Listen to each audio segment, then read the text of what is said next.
11 giờ đêm, cố vấn gửi tin nhắn trong nhóm nói rằng mọi người đến phòng họp. Những người vắng mặt sẽ bị loại khỏi trường. Mọi người đều tức giận nhưng không dám nói, âm thầm trả lời nhận được. Chỉ có Trương Diệp của phòng ngủ 202 gửi tin nhắn trực tiếp không đi cho cố vấn viên, không đi, vừa rước người xong, đang chuẩn bị chạy đây. Bởi vì ký túc xá tương đối căng thẳng, nhà trường hoàn toàn không có phòng cho học sinh cuối cấp. Mời yêu cầu chúng tôi đi thực tập. Mấy người chúng tôi đều là để thi tuyển sinh sau đại học. Nữ sinh dự định ở lại trường trong kỳ nghỉ hè, cũng vất vả mới nộp đơn vào ký túc xá. Chúng tôi được sắp xếp thống nhất cùng một lầu trong ký túc xá, tòa 1 tầng 2, ngoài ra còn sắp xếp cố vấn kéo nhóm để quản lý thống nhất. Có lẽ là nguyên nhân nghỉ hè còn phải tăng ca, cố vấn viên rất tức giận. Cứ sơ hở là lôi chúng tôi đi họp, đặt luật cho chúng tôi. Không ngờ là lần này lại có người đối chất với cố vấn viên. Trương Nghị ở phòng 202, tôi nhớ là một cô gái sống nội tâm rất yếu đuối. Sao lại đột nhiên có gan lớn như vậy? Lúc đó, tôi cứ tưởng nói rớt người chỉ là do cậu ta tức giận. Sau đó, cố vấn hướng dẫn trực tiếp A Còng. Một bạn học khác ở phòng 202 Lý Hân hỏi cậu ta xem, em xem Trương Diệp phát điên gì vậy? Không muốn ở lại thì cứ nói thẳng ra, ngày mai cút đi. Nhưng qua một chút, Lý Hân cũng không trả lời. Tôi nghĩ có gì đó không ổn. Tầng 2 có 7 học sinh. Chỉ có 202 trong số đó là 2 người sống cùng nhau, bởi vì 2 người vốn là cùng một phòng ngủ. Tôi sống ở 205. Cách phòng ký túc của họ gần nhất. Khi tôi cân nhắc xem có muốn đến 202 xem không, Trương Diệp lại gửi tin nhắn. Đoán xem tôi đã rớt ai? Chẳng lẽ cậu ta đã rớt Lý Hân rồi sao? Cố vấn viên lập tức gửi một đoạn tin nhắn trong nhóm. Các bạn học sinh, xin vui lòng ở yên trong ký túc xá và khóa cửa sổ. Tôi đã gọi cảnh sát và thông báo cho an ninh trường trước khi họ đến. Bất kỳ bạn học nào cũng xin đừng ra ngoài. Mặc dù những gì Trương Diệp nói rất kỳ lạ, nhưng cố vấn viên đều không xác nhận thì đã báo cảnh sát. Có phải hơi quá bốc đồng không? Cố vấn viên lập tức gửi thêm một tin nhắn riêng. Đây là tin nhắn riêng tư, nói chuyện trong nhóm không an toàn. Xin chú ý điện thoại của Trương Diệp. Có thể không phải chính là em ấy đang sử dụng. Tôi sửng sốt, vội vàng gửi tin nhắn hỏi chuyện gì đang xảy ra. Tin nhắn tiếp theo của cố vấn viên làm tôi sửng sốt. Tại sao tôi lại vội vàng tìm các bạn để họp? Bởi vì có một tên tội phạm đang chạy trốn gần chỗ chúng ta. Cảnh sát ngoài kia đang tìm hắn. Tôi thở dài một hơi. Cuối cùng cũng hiểu những gì cố vấn viên nói có nghĩa là gì. Họ là nghi ngờ Trương Diệp đã bị rớt. Bây giờ cầm điện thoại di động gửi tin nhắn là tên tội phạm rớt người kia. Nghĩ đến đây, tôi vội vàng kiểm tra cửa ra vào và cửa sổ. Cũng may, tôi thường hay cẩn thận. Tất cả đều được khóa lại cẩn thận. Tôi gửi tin nhắn hỏi khi nào cảnh sát đến. Cố vấn viên trả lời tôi nói, bảo an sẽ ở lại trường, cùng với cảnh sát sẽ cùng nhau đến. 10 phút nữa là đến rồi. Cổng ký túc xá đã đóng từ lâu rồi, hắn không còn nơi nào để chạy. Em chỉ cần khóa cửa ra vào và cửa sổ, em không cần phải sợ hãi. Nhìn thấy tin nhắn này tôi cũng thở phào nhẹ nhõm. Cảnh sát đến rồi thì sẽ ổn thôi. Tôi chợt nhận ra, nếu thật sự có kẻ giết người đã giết hại cả hai người vậy tại sao hắn ta lại phải gửi tin nhắn để lộ bản thân? Ngay khi tôi không hiểu, điện thoại lại gửi tới một tin nhắn. Cậu có cảm thấy cố vấn viên đang nói dối không? Gửi tin nhắn cho tôi là 207. Vương Hồng. Khi tin nhắn được gửi đi, Vương Hồng không trả lời tôi, mà lập tức gọi điện thoại đến đây. Tôi cũng không ngần ngại, tôi trả lời ngay. Cậu dám nghe điện thoại của tôi, cậu chính là Tiểu Khiết đúng chứ? Chắc chắn là của tớ rồi. Không đúng, ý bạn là cố vấn, thầy ấy. Không sai. Cố vấn sẽ không nghe điện thoại của tôi. Tôi nghi ngờ anh ta không phải là cố vấn. Tôi vội hỏi. Không nghe điện thoại cũng không nhất định có thể phán đoán anh ta không phải là cố vấn. Vương Hồng giải thích. Tôi lên mạng kiểm tra thông báo của cục công an gần đó. Không có gì cả. Tin tức về tội phạm cảm động đang chạy trốn. Có thể là đang điều tra không? Cho nên không tiện tiết lộ cho công chúng. Không thể nào. Nếu có tội phạm hoạt động ở gần đó, vậy thì lãnh đạo nhà trường đã cảnh giác từ lâu rồi. Làm sao có thể để một cố vấn nhỏ xử lý được? Cậu ấy nói như vậy cũng có lý. Tôi vừa gọi cảnh sát rồi. Nếu bạn không yên tâm, tôi khuyên cậu cũng nên gọi cảnh sát một lần. Vương Hồng tiếp tục nói. Tôi cũng không chắc chuyện gì đã xảy ra, cho nên tôi còn phải xác nhận sự an toàn của các bạn học khác. Tạm thời. Cố vấn. Lý Hân, đừng tin một lời tin nhắn họ gửi. Hiểu không? Tôi chỉ có thể trả lời, được. Không vấn đề. Cậu ấy cũng cúp điện thoại. Nhưng cảm giác bất hòa càng nặng nề hơn. Đặc biệt là khi nói rằng cố vấn có vấn đề. Nếu thầy ấy thật sự có vấn đề, vậy tại sao thầy ấy lại nói với chúng ta khóa cửa sổ với cửa ra vào lại? Trong khi chờ tin tức được đăng trên mạng, tôi cũng đã gọi 110 để báo cảnh sát. Toàn bộ quá trình rất suôn sẻ. Sau khi kể lại tất cả các tình huống, tổng đài viên trực máy nói sắp tới sẽ có cảnh sát đến điều tra. Điều duy nhất tôi phải làm là để đảm bảo an toàn cho bản thân Mặc dù mọi thứ có chút kỳ lạ, nhưng tôi tin rằng khi cảnh sát đến, mọi thứ sẽ có một lời giải thích hợp lý. Rất nhanh tôi đã đợi được tin nhắn của Vương Hồng trước. Cậu ấy trực tiếp kéo một nhóm và nói bên trong, ngoài cố vấn và 202 bạn học, mọi người khác đều có thể liên lạc và nói chuyện. Cho nên tôi kéo nhóm này. Trước khi cảnh sát đến, có tình huống gì mọi người có thể thông báo cho nhau. Tôi nhìn những người trò chuyện nhóm. Đúng là ngoại trừ Trương Diệp và Lý Hân, 5 người còn lại đều ở bên trong nhóm. Mọi người bắt đầu động viên nhau. Và mọi người đều báo cảnh sát. Theo đạo lý không thể còn có chuyện gì lớn nữa. Cho đến Lý Tư ở 208 đột nhiên gửi đi một tin nhắn lạ. Vừa rồi ban công hình như có thứ gì đó đi qua rồi. Đi về phía Vương Hồng. Vương Hồng là 207. Nói cách khác, có điều gì đó đã xảy ra. Nó đến theo hướng tôi 205. Ngay sau đó, Vương Hồng cũng gửi một tin nhắn tới. Có một cái bóng, nhưng tôi không nhìn rõ. Tiểu Khiết, cậu nhìn xem nó là gì? Tôi đi vài bước về phía ban công. Cái nhìn này hình như cũng không có vấn đề gì.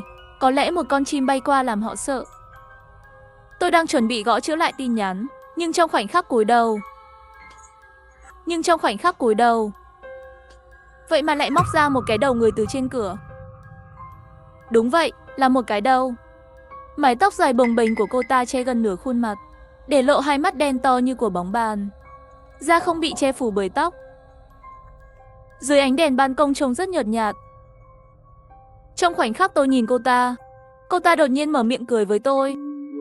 Miệng của cô ta, trong cảm giác có thể bị nứt đến gần cằm. Chân tôi mềm nhũn, trực tiếp ngã xuống đất. Thậm chí quên hét lên. Cô ta rất giống một người, nhưng lại hoàn toàn không giống người. Sau khi nhìn tôi và mỉm cười, cô ta lùi xuống và trực tiếp biến mất. Tôi đã bị sốc.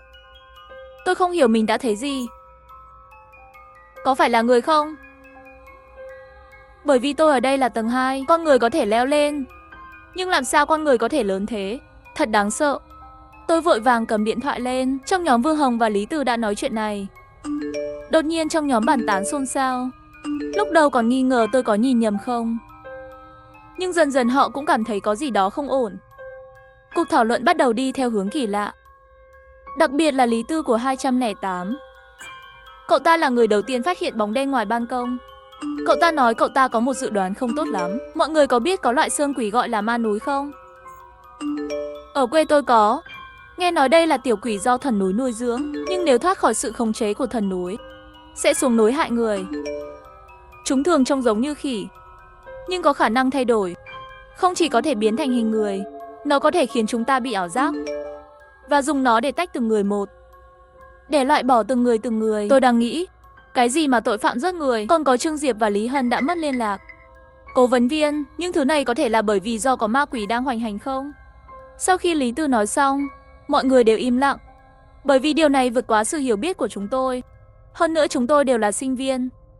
Theo lý mà nói thì không nên tin những điều này. Nhưng điều khiến tôi dao động là tôi không thể giải thích những gì tôi vừa nhìn thấy. Thành thật mà nói, tôi đã bị sốc. Vào lúc này, 211 Hà Tiểu Vũ chậm chậm gửi một tin nhắn. Nói cách khác, đề phòng bất trắc. Nếu không hay là chúng ta tới ở cùng nhau đi. 209 Lý Phương lại có chút do dự. Nhưng, nếu như lúc này gặp phải người xấu thì sao? Tôi cũng đang suy nghĩ. Tôi luôn cảm thấy có gì đó không ổn. Nhưng tôi không biết là sai ở cái chỗ nào. Ngay lúc này, cố vấn đã gửi tin nhắn cho tôi. Cảnh sát đến điều tra đã liên lạc với thầy rồi. Họ sẽ đến trong vòng 10 phút nữa. Đến lúc đó, thầy sẽ cùng họ sẽ tìm kiếm toàn bộ ký túc xá, cố gắng tìm tung tích của Trương Diệp và Lý Hân. Xin các bạn học, hãy bình tĩnh tiếp tục khóa cửa ra vào và cửa sổ lại. Đừng đi ra ngoài, rõ ràng là tin nhắn của cố vấn. Nhưng sự chú ý của tôi bị thu hút bởi thông báo này. Câu hỏi đó lại hiện lên trong đầu tôi. Nếu như thật sự như Vương Hồng nói, cố vấn có vấn đề, vậy tại sao thầy ấy lại nhấn mạnh một lần nữa? Hãy khóa cửa ra vào và cửa sổ. Hơn nữa hắn còn trực tiếp đề cập một điểm trong tin nhắn. Thầy ấy nói chuyện với cảnh sát. Nhưng Vương Hồng lại nói cố vấn không muốn nghe điện thoại. Điều này khá mâu thuẫn. Nghĩ đến đây, tôi không thể không nhìn vào hộp thoại của cố vấn hướng dẫn, ấn nút cuộc gọi thoại để gọi cho thầy ấy. Điều làm tôi ngạc nhiên là thầy ấy lại kết nối ngay lập tức. Giọng nói quen thuộc cũng phát ra từ điện thoại. Tiểu Khiết, chắc là em đã nhận được tin nhắn rồi ha? Có tình huống gì không? Tôi ngơ ra, sửng sốt một lúc, tôi mới hỏi, thầy ơi. Xin hỏi bạn học Vương Hồng, bạn ấy có gọi điện thoại cho thầy không? Cố vấn dừng lại. Trả lời là không. Có chuyện gì xảy ra với bạn ấy sao? Lúc đó tôi biết, giữa cố vấn và Vương Hồng nhất định có người nói dối. Có thể là cố vấn cố ý không trả lời điện thoại của Vương Hồng, nhưng lý do tôi không đoán được là bởi vì Vương Hồng đã nói chuyện với tôi, cậu ấy là người thật. Cũng có thể là Vương Hồng không gọi cho cố vấn, cậu ấy đang nói dối tôi. Lý do này có lẽ trong cuộc trò chuyện nhóm mới đó, trước khi biết ai đang nói dối, tôi không dám nói những gì đang xảy ra, nói hết với cố vấn viên. Tôi chỉ nói chuyện với thầy ấy 1-2 câu, nói tôi có chút hơi sợ, lo lắng cho bạn học, cho nên mới hỏi vậy. Và thầy ấy cũng đang bận rộn và lo lắng, không nhận ra tôi đang nói qua loa. Sau đó chúng tôi kết thúc cuộc gọi. Tôi bấm trở lại nhóm mới đó. Bên trong đã thảo luận hàng chục tin nhắn rồi, và họ đã đi đến kết luận rằng cùng nhau. Tiếp theo là tập hợp các nút thắt mà họ rút ra là ở cùng nhau. Hơn nữa, Hà Tiểu Vũ ở 211 và 202 một phòng ở đầu và một phòng ở cuối cách nhau khá xa. Lý Phương ở 209, lúc đầu là cậu ấy không đồng ý với đề nghị này, nhưng cậu ấy đã bị thuyết phục. Tôi bấm vào ảnh đại diện của cậu ấy qua trò chuyện nhóm, muốn hỏi suy nghĩ của cậu ấy. Trang cá nhân hiển thị tôi muốn kết bạn với cậu ấy. Chuyện gì vậy? Tôi cố gắng nhấp vào ảnh đại diện của người khác. Hóa ra họ đều không phải là bạn tốt của tôi. Tôi chỉ cảm thấy lạnh sống lưng, nhưng tôi vẫn nhấp vào nút thêm bạn bè. Ngay lúc này, tôi đột nhiên phát hiện mình bị đá ra khỏi nhóm trò chuyện. Trong nháy mắt, da đầu tôi tê hết cả lên. Nếu không phải cố vấn gửi tin nhắn, có lẽ tôi sẽ mở cửa ký túc xá, bị họ mang đi. Mà Vương Hồng của thật là Vương Hồng. Chúng tôi cũng nói chuyện điện thoại. Tại sao cậu ấy lại kéo một nhóm như vậy, rồi lại lừa chúng tôi ra ngoài, thậm chí còn lập các tài khoản phụ. Sinh vật lạ vừa xuất hiện ở cửa sổ là gì? Nghĩ đến đây, tôi cho ngoại trừ Trương Diệp và Lý Hân, tất cả các bạn học ngoài Vương Hồng ra đã gửi một tin nhắn. Vương Hồng có liên lạc với cậu không? Trong quá trình chờ đợi câu trả lời, cố vấn viên cũng gửi tin nhắn kịp thời. Các bạn đừng sợ, thầy vẫn giữ liên lạc với cảnh sát. Họ sắp đến rồi. Xin các em nhất định phải khóa cửa ra vào và cửa sổ lại. Đừng ra ngoài. Đây, tôi hoàn toàn tin rằng cố vấn không phải là người xấu, bởi vì thầy ấy luôn nhấn mạnh hãy khóa cửa ra vào và cửa sổ. Ngay lúc này, Vương Hồng lại gọi điện thoại. Tôi còn chưa kịp chất vấn cậu ấy còn dám gọi điện tới đây. Vì tò mò, tôi nghe máy rồi. Tiểu Khiết, nghe tôi nói này, tôi thật sự không cố ý nói dối bạn, nhưng bạn phải nhớ những gì tôi nói. Thế giới bạn đang sống không phải là thế giới thực. Tôi cũng không phải là Vương Hồng, tôi chỉ có thể liên lạc với bạn thông qua Vương Hồng mà thôi. Và điều duy nhất có thể giúp bạn thoát khỏi thế giới ảo tưởng này là thoát ra khỏi. Chỉ cần mở cửa ký túc xá và đi ra ngoài. Hãy nhớ trước 3 giờ sáng.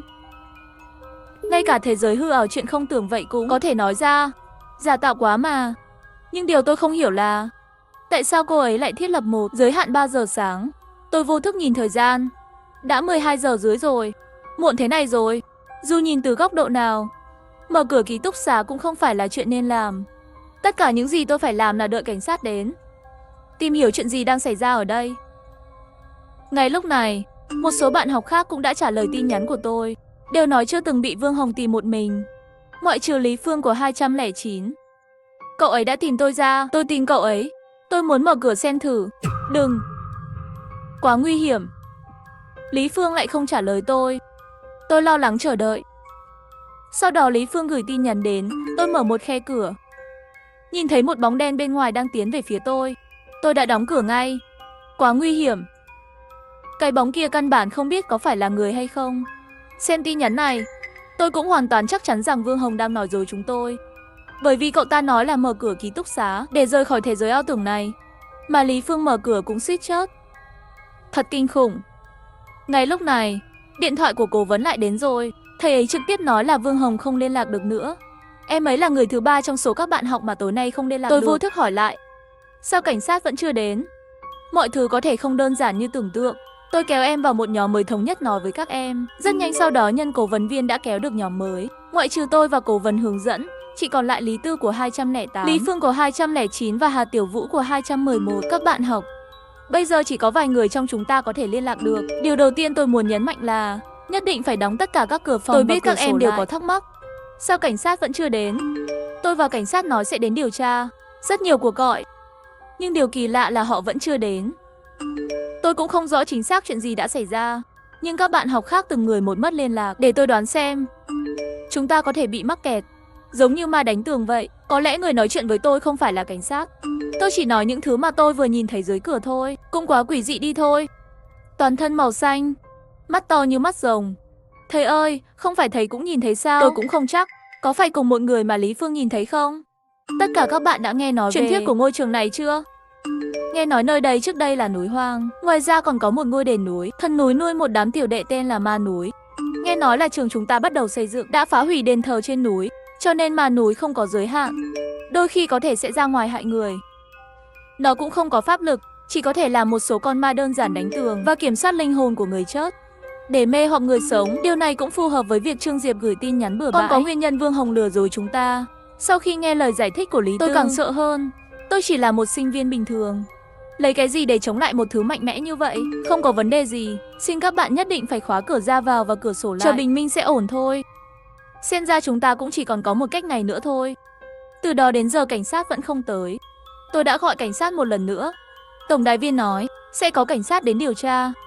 Nhưng sau một thời gian dài vẫn không có cảnh sát nào đến. Xem ra chúng ta đúng thật là đã gặp phải ma núi rồi. Đó dường như là sự thật của đêm nay. Thời gian trôi qua từng chút một. Đã đến 2 giờ rưỡi sáng rồi. Tôi nhớ lại giới hạn 3 giờ sáng mà Vương Hồng nói. Không biết tại sao không thể giải thích được loại cảm giác hoảng sợ này. Cảm giác thế giới này thật sự có ma sao? Một cái thế giới có ma lẽ nào là thế giới ao thật sao? Không đúng, Lý Phương hẳn là không biết. Tôi nhìn thấy sinh vật lạ ngoài ban công. Bởi vì nhóm mà Vương Hồng kéo vào, bạn học bên trong đều là giả. Vậy tại sao Lý Phương này lại biết điều này? Lý Phương hẳn là cũng không biết Vương Hồng đã lừa dối tôi. Bởi vì tôi chưa bao giờ nói với cậu ấy những điều này. Ngoài tôi ra chỉ có một mình Vương Hồng biết. Nhưng cố vấn cũng nói Vương Hồng căn bản không liên lạc được. Chẳng lẽ họ cũng có vấn đề để tìm ra manh mối? Tôi bắt đầu sắp xếp lại tất cả mọi việc đã xảy ra lại. Đầu tiên là tin nhắn này của Trương Diệp. Rất không hợp lý. Nếu thật sự có kẻ sát nhân giết Trương Diệp và Lý Hân, vậy thì anh ta không thể gửi tin nhắn để phơi bày bản thân. Những điều kỳ lạ xảy ra lần lượt. Cố vấn và mọi người trong nhóm này, tất cả đều gửi cho tôi một tin nhắn, chỉ là khóa chặt cửa ra vào và cửa đừng ra ngoài, ngoại trừ Vương Hồng. Lúc này tôi bắt đầu coi trọng những gì mà cậu ấy nói. Thế giới này thật sự không phải là thế giới thật sao? Cho nên ở đây chỉ có tôi là người thật. Những người khác đều là ảo tưởng sao? Tôi từ từ đi về phía cửa. Bởi vì bây giờ là 2:50, tôi không còn nhiều thời gian để suy nghĩ nữa. Tôi đặt tay lên tay nắm cửa. Chỉ cần mở một chút khe hở, nếu có nguy hiểm, tôi sẽ đóng cửa ngay lập tức. Như vậy chắc là không sao đâu. Nghĩ đến đây, tôi xoay tay nắm cửa để mở khóa. Nhẹ nhàng mở cửa. Ánh sáng trắng chiếu vào. Là ánh nắng mặt trời, bên ngoài là ban ngày. Có vẻ như tôi đã đúng.